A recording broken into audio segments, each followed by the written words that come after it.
দুপুরে খাবার খেয়ে বান্ধবীর সাথে দেখা করতে যাব। বান্ধবী আমার আসছে সুইডেন থেকে।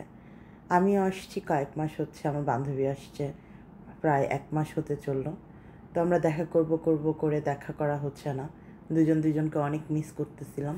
তো তাড়াতাড়ি করে দুপুরে খাবার খেয়ে নিলাম আগে। আম্মু কচুরলতি রান্না করছে, পটল দিয়ে আলু দিয়ে বড় মাছ রান্না করছে। তো তাড়াতাড়ি করে খাবার খেয়ে নিলাম। খাবার খেয়ে রেডি হয়েছি, রেডি হয়েই বের হয়ে গেছি। বান্ধবী আমার অপেক্ষা করতেছিল আমার জন্য বনানীতে। ও পার্লারে আসছে, পার্লারেই দেখা করলাম। গিয়ে দেখি ও চুল ব্রাজিলিয়ান করছে। আমার কাছে মনে হলো ক্যারাটিনটাই বেশি সিল্কে। তো আমি জানি না, হয়তো পরে ধোয়ার পরে আরও সুন্দর দেখা যাবে। তো এটাও কেউ অনেক সুন্দর লাগতেছিল। পরে আমরা পার্লার থেকে বের হয়ে স্টার কাবাবে চলে আসছি।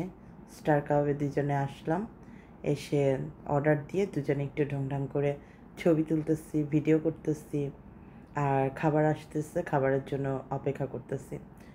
তো এর মধ্যে খাবার চলে আসছে আমাদের। আমরা শিক কাবাব অর্ডার করছি, আদানা কাবাব অর্ডার করছি, আর বিফ চাপ রেজালা এটা ছিল। আমরা আসলে বিফ চাপ রেজালাটা অর্ডার করতে চাইনি, আমরা বিফ চাপ চাইছিলাম। পাশে যে রেজালা লেখা ছিল ওটা দেখিনি। যাই হোক, মজা ছিল, ও সবগুলো খাবারই অনেক মজা ছিল। কাবাবগুলো খুবই মজা ছিল, সালাডটাও খুব মজা ছিল।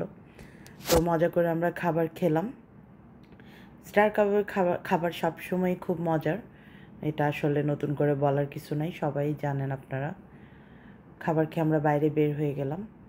বাইরে বের হয়ে আমাদের একটু প্ল্যান ছিল বাইরে একটু ঘুরবো, হাঁটবো। তো দেখি যে খুব গরম লাগতেছিল, আমরা দুজনে একজনও টিকতে পারতেছিলাম না, অস্থির লাগতেছিল। তো পরে আমরা বললাম চলো রিক্সায় ঘোরা যায় নাকি।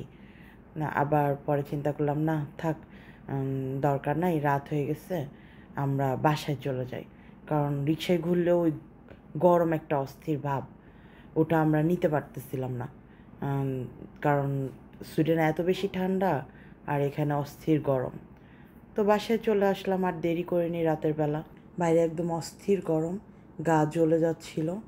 বাসায় এসে রুমে ঢুকে এসি ছেড়ে আগে ঠান্ডা হতে পারলে বাঁচি, তাড়াতাড়ি করে দরজায় নক করতেছি বারবার, ছোটো ভাই দরজা খুলে দিল।